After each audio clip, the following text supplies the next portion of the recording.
Every couple I've ever seen have trouble starts right here. They can no longer talk. Hey, Travis, look at your beautiful bride. Remember the day she gave you her phone number? Dude, and you remember talking until your battery died? Hair got hot and start sweating. Hey, Travis, if it takes that to get her to an altar like this, it takes that and much more to keep her around the way. You have to talk. In every marital union, there is a talker and a non-talker. There's one of you who says, let's talk about it. The other one says, for what? But listen, no matter what, you must talk.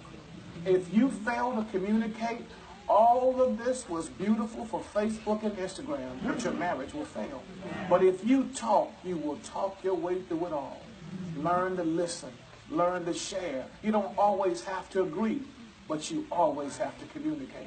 Number 2, budget your plan and plan your budget. Love is one thing, but it never pays bills. I want to let you know in every marriage there is a spender and a saver. I don't want to know which one is which. Just hear these words of wisdom. Let the cheap one keep the money. You'll always have resources when you need them. If you can share beds, you can share banks. So understand that the resources you gain as a family are your resources as a family.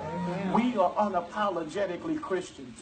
So we believe in tithing. 10% of what we get goes to God. The second 10% we learn to live on. The second 10% we learn to save. 80% is what we learn to live on. And I believe if you practice this long enough, you will eventually live on 10% and have a 90 just to go ahead and say, God, what do you want me to do? It is because he favors us for doing it. Number 3, avoid third-party intrusions. And I'm so glad all of these seats are packed to capacity because I can say things to them y'all can't say. So, on behalf of Travis and Secret, if you love them, hear these words. Stay out of their business. Please hear this. If you tell your family the things that go on under your roof, they'll learn to dislike her. And you would have forgiven her, but they won't. Secret, there's going to come a day when you're going to get on your nerve. If you tell your family, they ain't going to like her no more.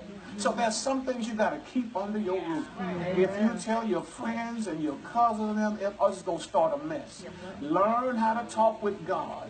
He's the best counselor you'll ever have.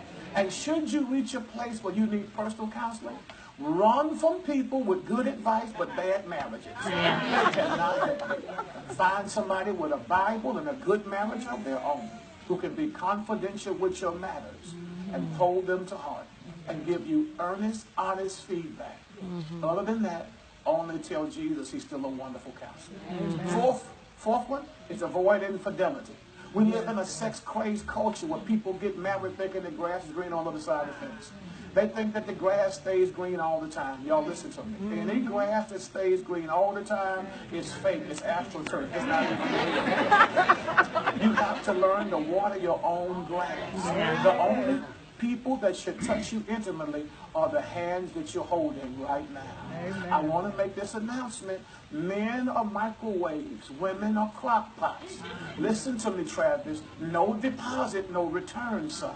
You have to love her all day long for her to be interested in intimacy late at night. You can't walk up and you didn't speak. That's like a holding company. You have to wake up and say deposit, deposit, deposit, deposit. You understand that? And she's a crock pot. She only gives you what you give her back. Now look at this beautiful woman and say this to her. Say this. Everything I need in a woman is standing right here before me. From the top of your head to the bottom of your feet. God made you to satisfy me. And today, I proudly announce that I'm completely satisfied. Y'all, Travis meant that, ain't Look at this handsome black man in this beautiful tuxedo. He's going to be your beau till the day you die. Look at him and say, everything I need in a man is standing right here before me. From the top of your head to the bottom of your feet. God made you to satisfy me. And today, I proudly announce that I'm completely satisfied. She meant that. Listen to me carefully. 1 Corinthians 7 says, render unto each other due benevolence, so that the devil doesn't tempt you. Here's what Paul was saying. It's hard to need a snack if you've already had a meal. Learn now to satisfy yourselves here. Touch, hug, kiss, as a married couple should. Can I share with you the irony of our culture? We're trying to get singles to be celibate. And we're trying to get married folk to enjoy it. Know now you ought to enjoy your bedroom. The Bible says it is holy and undefiled. Somebody ought to shout hallelujah. Amen. Build your marriage on Jesus Christ. Yeah. Hey man, if y'all miss everything I just said, hear this. You'll never make each other happy until you learn to satisfy God. Yeah. Your task, Travis, is to make God happy with you as a husband. And if you make God happy, she'll be crazy about you. And listen, you'll never make him happy, Secrete. But when you seek to make God happy, you'll be the object of his desire. Learn now that everything around you is going to change. Little people become big people. Older people pass. But Jesus lasts forever. Amen. Build your marriage on him.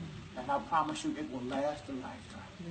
Yeah. In that you have joined hands, shared in the giving and receiving of rings, in the reading of the scriptures, the praying of petitions to heaven. It is my proud pastoral plea and petition to pronounce you husband and wife. In the name of the Father, the Son, and the Holy Ghost. In the name of Jesus.